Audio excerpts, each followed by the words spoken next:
Thank you so much, Shada, for such an amazing opening. I'm Nabeelah Shabbir. I just want to say, from a solidarity perspective, I'm really sorry that you've had to go through that for being a woman journalist, because I think solidarity is also a very key component of all of this. So thank you so much for that, and agree with all of the above.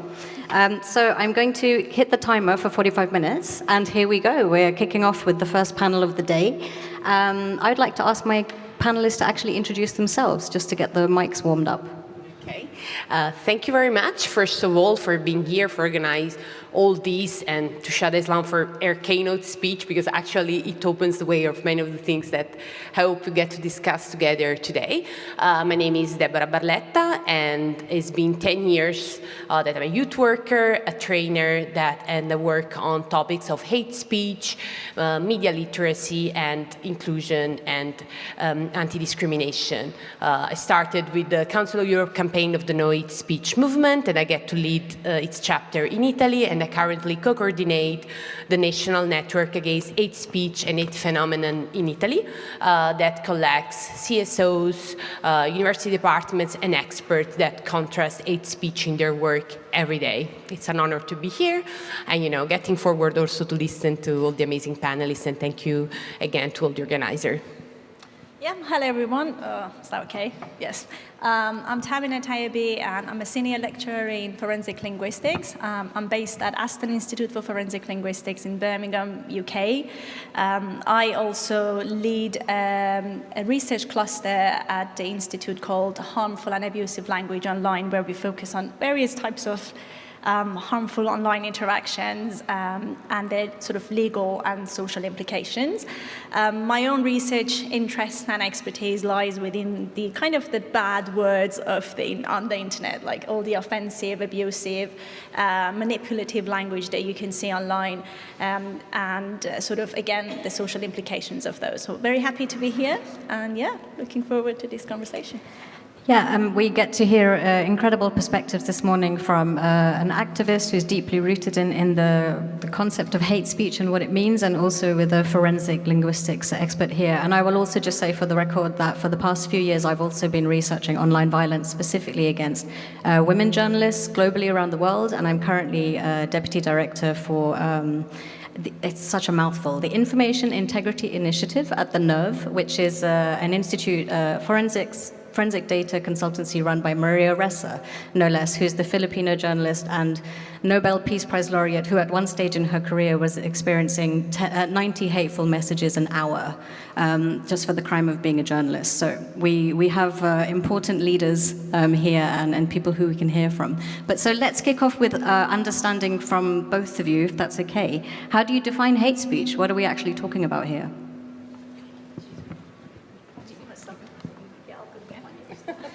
Okay, so I'll follow directly for what Shada Islam told us before.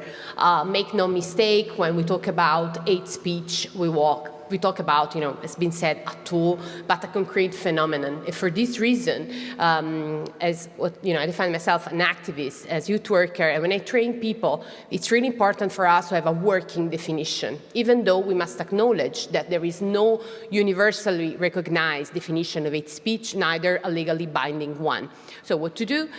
Because of my background, but the organization I represent here, the most comprehensive one that we use for our work, and I will explain why it's important, is one that you can find in the 2022 recommendation of the Council of Europe on combating hate speech, recommendation number 16, because at the moment it's not the most comprehensive, not only because Council of Europe has been working on hate speech since 1994, the moment of, big anti-racist movement, so it started tackling this issue, but because, as I said, it's a concrete working definition. It allows us to popularize, to mainstream the idea that hate is not like the feeling of disliking something. It's a concrete phenomenon that is rooted in systemic oppression on power imbalances. And it's very useful, the Council of Europe definition, because acknowledge also why one of the problems that we have in recognizing definition of hate speech that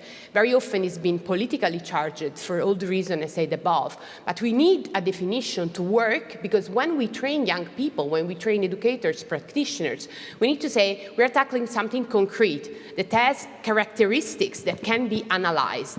And in the Council of Europe definition, we find all that, because it says that it covers all forms of expression that incite, spread, justify hatred and violence, meaning that it helps us, and it's been said before now, we are going to touch on that, many forms of hate that goes very often undetected because maybe they use elaborate expressions or not so blatant offensive language, and that helps us a lot. So for us, it's very important to use that kind of definition. Yes, I definitely agree with that. And you touched upon language, and Shah Islam also started with words, our bread and butter that we have, and that's absolutely true. So the way we as linguists look at these issues is that we're interested in the language. What is it that we would consider as hateful or offensive or whatever we want to call it? So I see hate speech as part of the bigger problem that we have. So think of a continuum. So at one end you have hate speech, and I'm going to go to the UK law now and talk about a concept that is known as grossly offensive. And I'm just going to look at my notes. So Communication Act 2003 and Malicious Communication Act 1988. So we've got a concept called grossly offensive, which refers to menacing, indecent language that is said with the intention to cause anxiety. So if you think of that as the illegal side of the continuum, something that could lead to prosecution. So that's one side. Then you move to the other side of the continuum, you have freedom of expression. And exactly, you again, Shada, pointed on that it is everybody's right. We should be able to say what we want to say without the authorities interfering. And somewhere in the middle, you have the offensive language. And that's where all the internet disputes are, right? Everybody trying to get at each other, fighting all the time over, is this hate speech? Is this freedom of expression? And that layer is probably the hardest thing when it comes to moderation, when it comes to education that we have to deal with. How do we know which is which? I don't have the answer. It's very complex, and you'll see. So the language, obviously, that is used, the context and the intention, all of that makes that quite complicated. So that would be the way I kind of get into the concept of hate speech. And I think it's important to point out that we rely on institutions as well, right, to help us frame what hate speech is, to understand what can be entered as evidence, for example, if that is hate speech, and how is that enacted. So it is a relief to hear that there is some local laws in place for a while now, at least in the UK. I wanted to get to the idea of what we know now a little bit of a definition of what we're talking about with hate speech. There's apparently no one working definition, right? But what are the patterns of it? So I'm very curious to hear from both of you what kind of patterns you see in your work when it comes to hate speech, especially you, Debora, who works with a lot of younger people. As I said, it's been now 10 years I'm working on this. So, good news, as I said, that we're tackling something that is very concrete, is a phenomenon. So by now, we do have some tools, resources that can tell us what hate speech is, how to recognize it. Bad thing, talking about, something that is related, and very happy that Tamina is here with me, related with languages and form of expression, it means that it constantly evolves and adapts to scenarios and to, our situations to get to its purpose, because hate speech always has a purpose. It doesn't exist in a vacuum, okay? To exist, it builds up on something. And, in these 10 years, of course, I could see the up and downs on what is our work and discourse. And of course, it's obvious that we're now in a low time. But if I must say about worrying trends, what worries me the most in working with young people, especially when it comes to gender-related issues, it's how it became easier to totally subvert the meaning of very important words.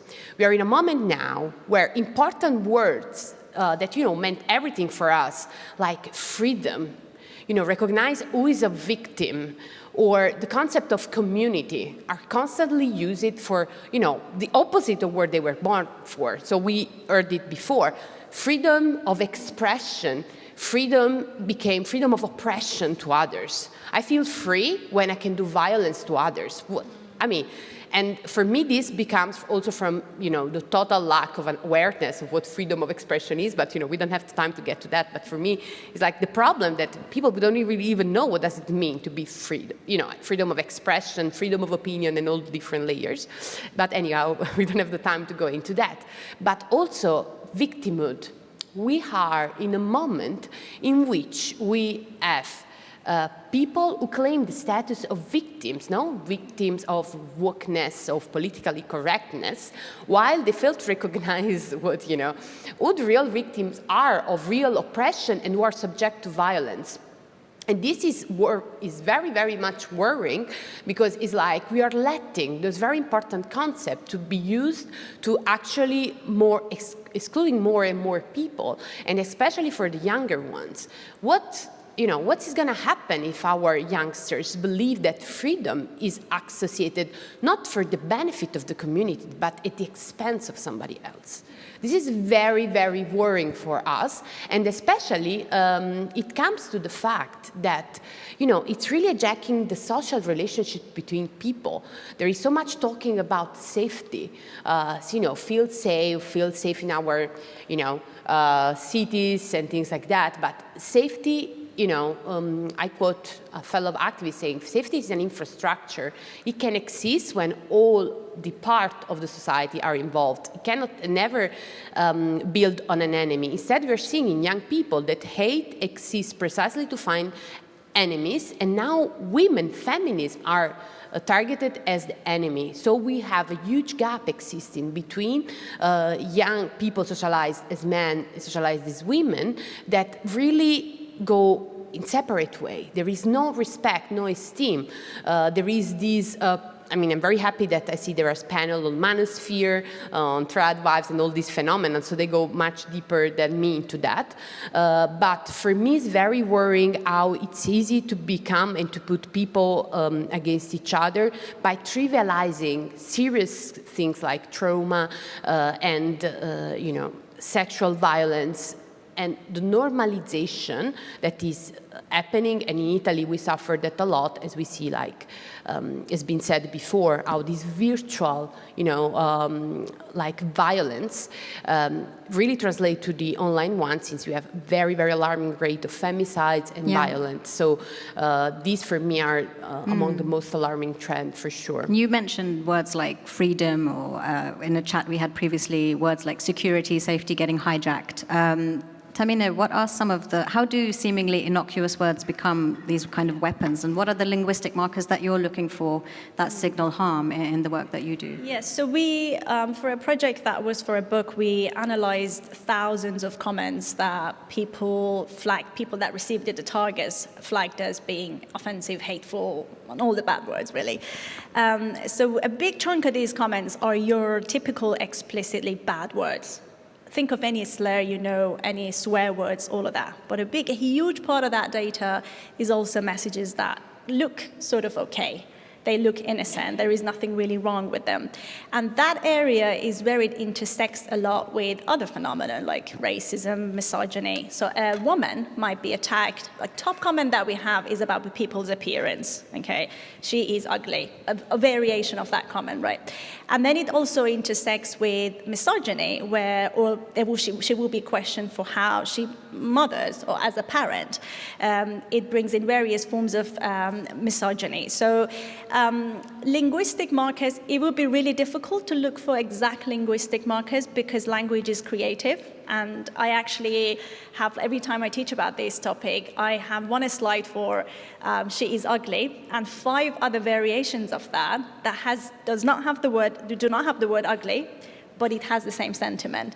And we can sit there together and write so many others. We don't want to do that, obviously, but you can come up with various forms to send the same message. So it's really difficult to come up with a linguistic form to do that. And probably that's why it's really difficult to moderate hate speech, because it escapes. It's really hard to just contain it.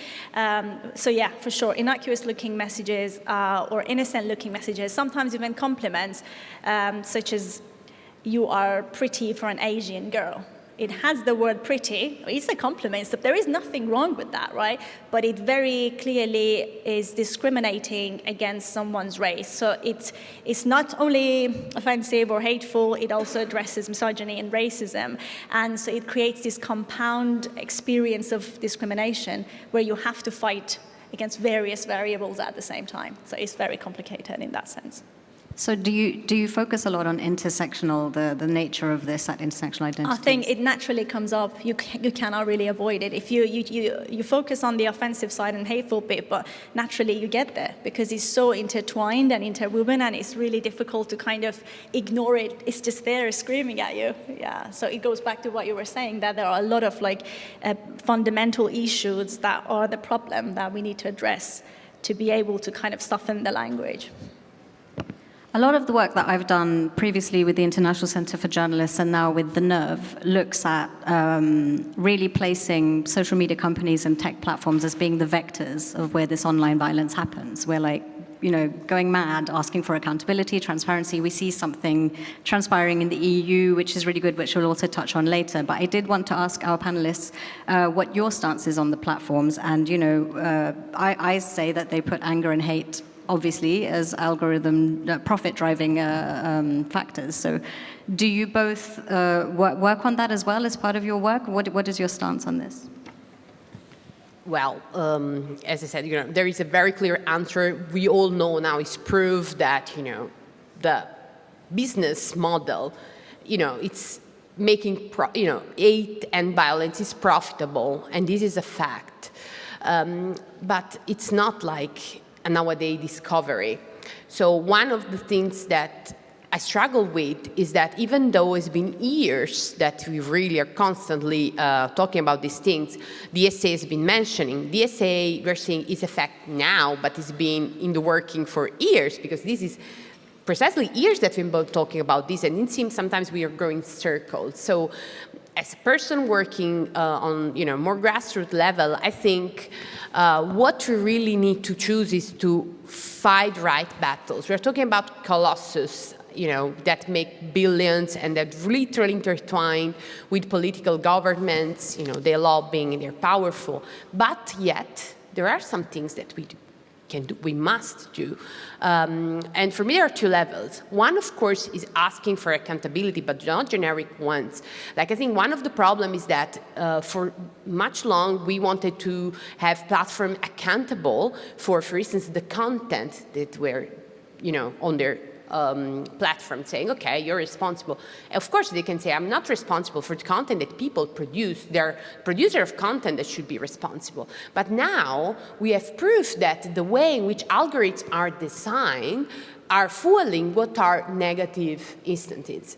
Like a few days ago, Mark Zuckerberg was audited for a very concrete case of a young girl who denounced Instagram for its addictive algorithm. And I think that's a key. That's what I mean when I say we need to fight the right battles. I mean, to make an easy example, we need to take on those methods that were used, I don't know, when we were talking about smoking or other, toxic things that, make profit in the end. Like, if this cause that proves that the algorithm of Instagram is addictive and it's built in a way to keep and escalate the forms of violence and hate, that's a key that we should go on.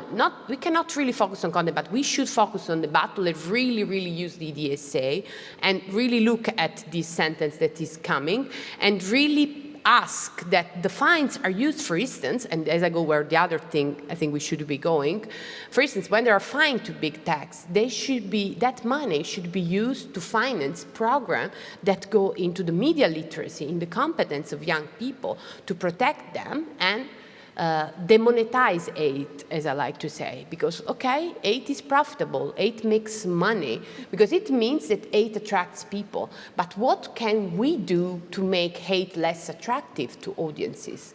That is our responsibility of people working with other people. We cannot just complain. We must give, especially to young people, viable alternatives to resist, antibodies to resist this structure that monetize their mental health struggle, the frustration, the hate, and leads to catastrophic consequences. And we have to equip them with media competencies, media information literacy, so they can recognize when really they're exploited, and it's going especially to young men, and again, ask for concrete things using the DSA, not just complaining in a vacuum. No, that's very helpful to hear some concrete solutions rather than yelling at Meta and the like, which we do quite regularly. And Tamina? Yeah, I definitely agree. It feels like for a long time, while we were being entertained by these shiny new tools and platforms, like these social media companies benefited from us. I was reading this somewhere, and I can't quote exactly, but sorry, I don't remember, but it was a really nice quote that it feels like these companies own us, because to them we're data, not the people behind it. It's just data, and then what they're able to achieve with that. So I completely agree. I think it is. I think it's changing now. For example, in the context of the UK, we have a similar law now that's been established. It's called Online Safety Act, which again puts the onus on platform owners and social media companies to make sure that, especially children and women and everybody basically, are protected against harmful or illegal content. But is it going to change the problem? No, like you said, it's maybe might protect people, maybe might make them quite conscious, but like there are again lots of criticism of Online Safety Act and what it does and how the law is actually going to be implemented. So it goes back to, I don't want to repeat what you said, but you really nicely put it. I think it goes back to educating people and children, but also educating parents. So as a mother myself, I've had long conversations with other parents who disagree with a lot of things that we see online, and they don't really see it because that's not the bubble that they are in. They're in a different happy bubble. They don't really see things. So I think it's not just for children, it's the joint conversations with parents, children, and everybody, basically, all users, to kind of bring this into people's attention. And as we speak about this, I'm going to come back to what Shada said in her opening remarks, which is that awful comment about, you should ride back on the camel to the country that you came from. And that really goes into this idea of, like, as you mentioned, like coded language, but also memes and irony. And how does that fit in with hate speech and recognizing it online? Let's start with you, Tamina. That's when I talked about the innocuous looking, innocent looking, that's definitely a part of it. I think social media is for entertainment, and obviously we don't want that to change. People go online because they want to spend time. A big part of entertainment is also jokes and comedy, which again is a natural part of our life. We don't want to change that. But internet-made tools like memes and emojis, like anything else, are being taken out of context and used for wrong reasons. Yes, there are several examples of especially emojis that I've come across in my own work. For example, emojis of monkeys and banana being used for racist purposes. An example of this recently happened in the UK, where a 64-year-old man who loves football sent emojis of monkey and banana to Rio Ferdinand, who is a former footballer and has a TV show and talks about and comments about football. And then he was arrested and charged, not for 160 hours of unpaid work, so it's not a massive charge, but it's enough to kind of, I guess, teach people something. And then when he was interviewed, why did you do that? He said, well, it was just a joke, and I didn't think it really means anything, and I guess it's the impression that everybody else is sending it. I'm just going to jump on the bandwagon and do it because it's funny. So it's about really going back again to the education side of things, to really show people that words, what you were saying, words have power, words do things. So, and even if you want to back it up by linguistic theories, it's very easy to say that there is always that tension between what we say and what we mean. Sometimes I say something, but the other person interprets it completely differently. So the intentions sort of clash. So it's about awareness that what I say could be taken out of context or could be interpreted this way or that way. Are we even aware of that? Are we even aware that language can do that? Or is this because everybody can speak it or everybody can understand it? So we all take it for granted, thinking, everybody knows this, but it's not necessarily the case, as we see with a lot of examples that we have to deal with. Yeah, so memes, emojis, all of them are being used for the wrong reasons. Yeah. I've been working on a case study about the assassinated Maltese murdered journalist Daphne Caruana Galizia. And we have, luckily, her colleagues collected a lot of the online abuse that she was receiving, even though she wasn't on social media herself, she was blogging.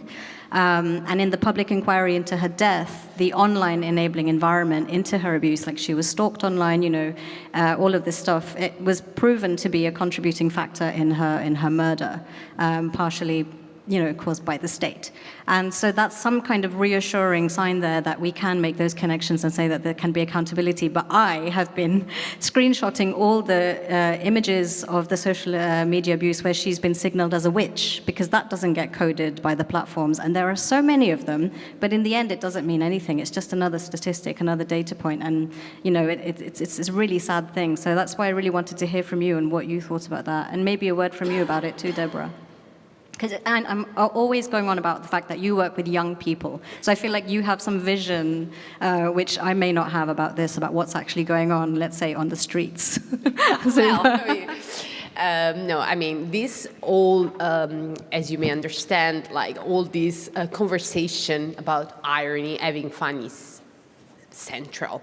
And personally, I struggle a lot with this, because there's this image of activists and human rights defender that is boring people, who know how to laugh, don't want people to laugh at funny jokes. I think it's very detrimental of the work we do, because, again, I don't know when it started to believe that, to have fun, you have to mock other people, not for what they do, which is, kind of okay. You can have fun because something funny happened.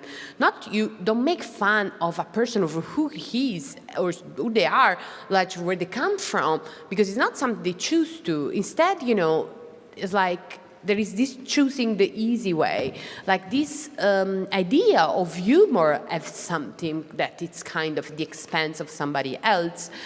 Now, there is all these arguments about, rediscussing old humor, but for me, it's not even that, like, to the amount of offensiveness of something, they're not even funny anymore. That's what I struggle with. Because sometimes when you find, and I'm a very, very large user, I love social media. I love, they're great tools. I have a lot of fun looking at fun pages, but there are some of the things that I come across during my work, I don't even find them funny. And shockingly, when you ask a person, not only a young person, but why did it make you laugh? Sometimes, when they reason on it, they don't even laugh anymore. So that's sometimes a form of imitation. In fact, very often, there is the online mobbing that goes against famous people, and it's very similar to bullying and cyberbullying, because that's kind of the method. It's like the childish way of, having fun. So this is very complicated to tackle, because again, there is a sort of conservative saying, I don't even want to accept this conversation, because I don't want that people get to tell where should I laugh for, and it's seen as entering. So for me, it's like entering a critical conversation with the content, saying there are some things that are funny, but usually they're not those that make fun of people. Because so when you're talking to young people, how do you talk around that with them, with the people that you work with? I try to understand, as I said, when I say demonetize hate, I want to understand why it is popular for young people. So it's my role, it's my job. Why do you find that funny? Because, and that's also sort of the thing, like we should stop having also this kind of vertical approach. For me, it has to be horizontal. Like, I shouldn't never take for granted because I don't find something funny, other people could. But as I said, the surprise is that they cannot explain, and in the end, it's not even that fun, but maybe they just imitate friends who share those things. So I kind of make them critically reflect on it, asking them questions, their opinion. That's amazing, and I think it actually goes back to my point about the Maltese journalist Daphne. It's like you created an environment where it was fair game to go after her because she's a journalist reporting and to comment on how she looks and whether she's butch or so what. That is hate speech, and sadly in that case we do end up with the journalist dead. Can I just add something yes, of course. quickly on that? So this is an issue that also affects children really terribly, and it's that cyberbullying side of things, that sustained, endless attack that they receive under ridicule, joke, funny things, memes. And we know of several cases around the globe that teenagers and young adults have committed suicide exactly because of that relentless nature of cyberbullying that happens. Sometimes like people or women that might be stronger in a powerful positions might have the tools to kind of work with them, but younger kids often just fall victim to it. So yeah. Because I totally agree, but for me it's also entrust young people to do better. Yeah. I mean, because that's also, usually when we talk about these issues, there is this like, you should do this, you shouldn't be bad at things like that. So it all goes with, making them understand the consequences, because I can bet everything. If young people, children, I mean, even more so, would know that something of the thing they say would cause the death of another person, they wouldn't do it. The point is that sometimes they don't understand the consequences. It should be our role to connect the dots. Because again, I am this field of job because I trust people in the end to do the right thing, but we need to equip them to do so, to give them the tools, empower them to be able to choose the right thing to do. Definitely. It's hopeful, at least. I'm happy that you're on this panel. I think I'm too negative for you. I'd like to open up to the floor, because we've got a quarter of an hour left of our panel. Is there anybody who's got something they'd like to ask? I think there's Francesca who's got the microphone, I was told. Or maybe Federica. Yeah. Is there anybody? Please put your hand up. Yes, just here next to Shada. Hi, thank you very much for the inspiring conversation. I'm Maria. I've really enjoyed diving into this whole concept of defining hateful and violent language. And I'm curious if any of you have done any work on helping define peaceful language, so as to take a proactive and constructive approach at the same time as tackling it from the other side. Thanks. That's actually a really good topic. So it's not peaceful language, but there is a massive literature on politeness and how people are polite and respectful to one another. There is. But that kind of fell out of fashion. So it's like people are now interested in like, let's study the other side of it. Let's study how people are being kind of negative and spreading hate. I don't necessarily have done anything on peaceful language, but what I can say on that is I think it's quite topic based. I feel it seems like within different topics that peaceful again can have different definition, because I'm going to sound like a broken record, because it's language now, and language can be creative, and you could again say something that is explicitly peaceful and nice, but not taken necessarily that way. So it's about, I guess, trying to understand what seems right and what the norms are within a certain community, for us to kind of understand what then is peaceful around it, if that makes sense. Sorry, I don't think it really answered your question, but... I do have, because as I said, the key for me, but for the reality I represent, is giving an alternative. Like a lot of job, it started with no speech movements in 2016. Actually, they produced a manual. It's called We Can, for counter and alternative narratives. So the counter narratives are countering hate when it manifests. So deconstructing, asking questions. Alternative narratives, and then, they've been developed by the Council of Europe, that, being the body that does on human rights, democracy and rule of law, are human rights based. So basically, the alternative is human rights based discourse. So as I say very often, for me, the opposite of hate is not love. We don't have to love everybody. I can disagree with people, I can have different opinions, but I need to respect everybody's human rights. I mean, that's, the minimum standard. And personally, when I talk with young people and I do my trainings, and not only me, of course, we borrow a lot from nonviolent communication principles, because that helps also in building the relationship around people, because that's one is very important. Social media are amazing because they aggregate people, they create community, but we need to give back spaces for young people to aggregate, socialize, build powerful relationships. And personally, I also borrow a lot, and I saw that there was a panel on that, on feminist care, so care as a very good response. So rooted in solidarity, care for, the sisterhood, the fellow humans. So that can be a very effective way to deconstruct, and as I said, giving an alternative, because it's our role. We cannot just say what is wrong. We need to give something to choose. I'm not going to be the person who can give you a good answer, because it's working with women journalists. If the British journalist Carol Cadwallader has been called a crazy cat lady online, and again, seemingly innocuous, but there's this reputation factor that goes with it. Almost every journalist that I've spoken to has accepted that they're seen as a CIA agent now. They're just like, yeah, I got that, that's part of the game. But then if you're Maria Ressa and it goes to disinformation, I guess, because if they say you're Indonesian when actually you're Filipino, it lends to the idea that you're a traitor and not to be trusted, and therefore you're reporting on the president of the Philippines at the time, who's engaged in the process of extrajudicial crime killings, is going absolutely nowhere. I'm happy to say that his trial started in The Hague today, so there's some retribution there in terms of him being also a leading instigator of online violence against her in the Philippines, but.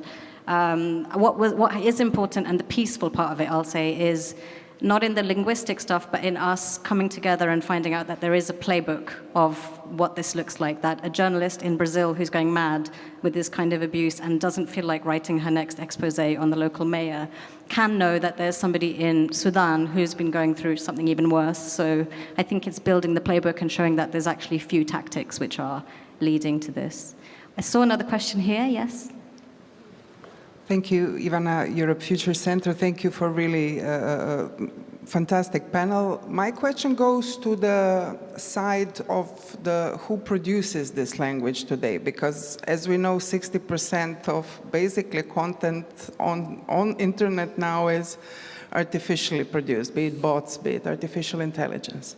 So both of you working, one in, let's say, theory, other in practice with young people especially, how can traditional institutions as education, like schools in Europe, get into this accelerated game of the reality we're experiencing? Thank you. I think this is something we were going to touch upon in our final point. It's a really difficult question to answer, I think, because the landscape of AI is changing quite rapidly. I think the law is trying to keep up with it, but unfortunately we do see lots of cases of suicide, attempted suicide, a lot of things that are now linked to ChatGPT and AI. So I think it's an ongoing process. I don't think currently there exists anything that would kind of allow us to detect AI-generated text. Or maybe there might be things around the algorithm of it, the computational side of things, but from the linguistic point of view, the language that is put out there, it's really difficult to trace AI there. So it feels like the more research we do it, what I can say here is that there is not enough research on it yet. I think it's definitely a new space, so we are learning about it. So the more we see things, the more we collect data and we study, and the more investment is made in research, I guess, in this area, then potentially we'll have better answers, at least when it comes to hate speech side of things. Yeah. Very difficult question. It comes from a country where teachers are underfunded, underpaid, and precariousness. So, giving them also this task is enormous. In fact, are you talking about Italy? Yes. Yeah. Sorry, I didn't. It's okay. I took it for granted. Yes, come from Italy, but it's crazy, especially in this scenario, and that's why, for instance, I represent an organization, and in the network, we very often advocate for more connecting between formal and non-formal. So bring some competences, CSOs, experts that can help and support formal institutions. But taking that apart, I think it's very important to mainstream certain concept when we teach. First of all, for me, it's like what we call artificial intelligence is not really intelligence, but they're language models. It means that they write nicely things. Like we need to, and people, very often young people are using that because they feel stupid. They feel they're not good enough to do stuff. So, try to build them on their intelligence. So as I said, like making them critically asking and embrace the artificial part when it's used, to empower them to do better than they can do on their own. So use that for boring tasks, but don't let them do funny things or creative things. And then, so for me, thoughtful in demonetizing these things, because make them attractiveness for what is useful for your human side. It's not easy. There is not easy recipe, and we are moving as it goes, because there are scary development undergoing, and we really need to monitor constantly as it happens.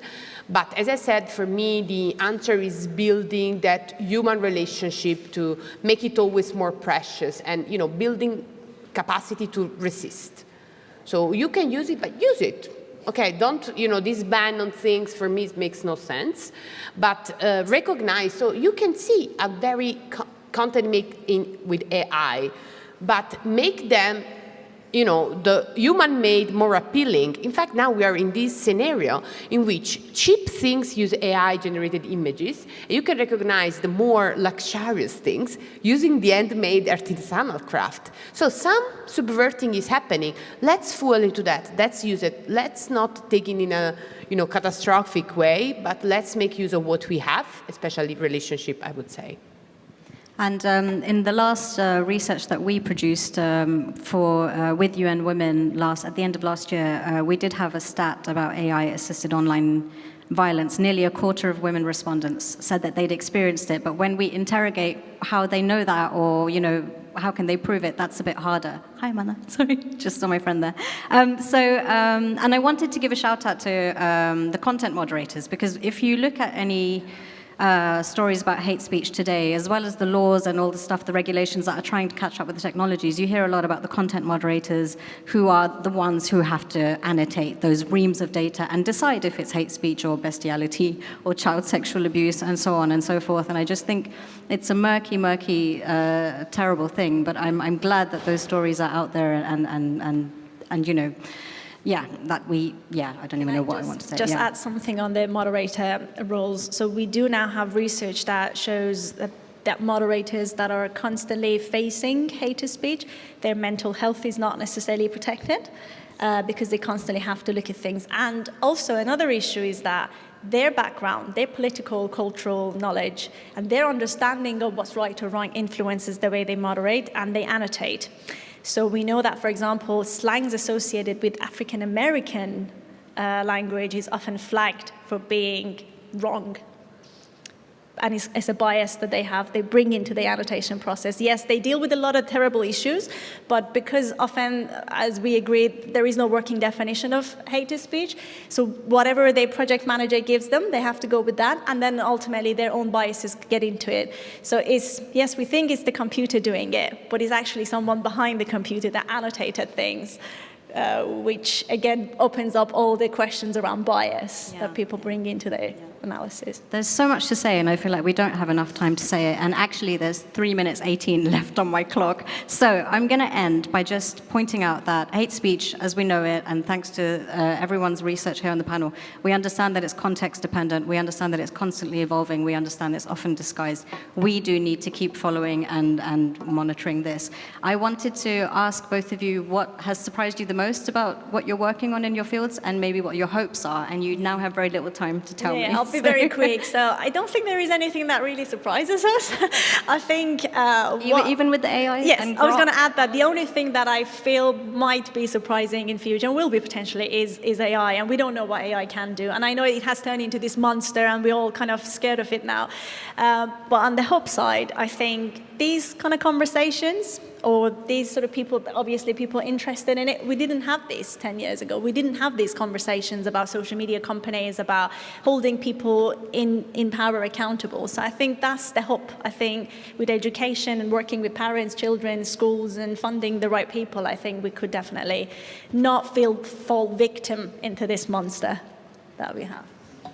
Yeah, I mean, it's nothing surprised us. I want to say that also, particularly now with a sad tone, like with all these Epstein file things, seeing the blatant demonstration that what, activists and people have been saying for years, putting on paper, it's probably a demonstration of that. But for what matters to us and for the progression of the work we do, I think for me it's still surprising after 10 years. So I see from another point of view that we are still questioning that hate speech is an individual problem only of, women, marginalized group, or hypersensitive. No. and I think Shah Islam said that before, we must contrast hate speech because it's a democratic issue. Like, it's no coincidence that the rise of hatred and violence online, offline, goes with the rise in autocracies and the fall of all the democracy states statistics that we see. It's no coincidence, and it means that we should trying to popularize and mainstream the discourse that caring about hate speech shouldn't be the matter of individuals or heroism or people who are affected, it's their problem. No, because it touches on the fundamental rights that should have us together for the benefit and the progression of our societies as a whole, no matter who you are, where you were born, when you were coming from, where you're born. And this for me is shocking that still in the discourse we are talking about hate speech only where tragic events or things that bring the attention on very tragic cases. No, it's a structural problem. We must address it as such, and it's our role to make it like that. And my hope, regardless, is in the young people, as I said. So as I said before, I bet that giving young people, but everybody, the right tools, the right spaces, the right opportunities, they will do what's good. Thank you so much to Debora and Tamine. Thank you for the questions.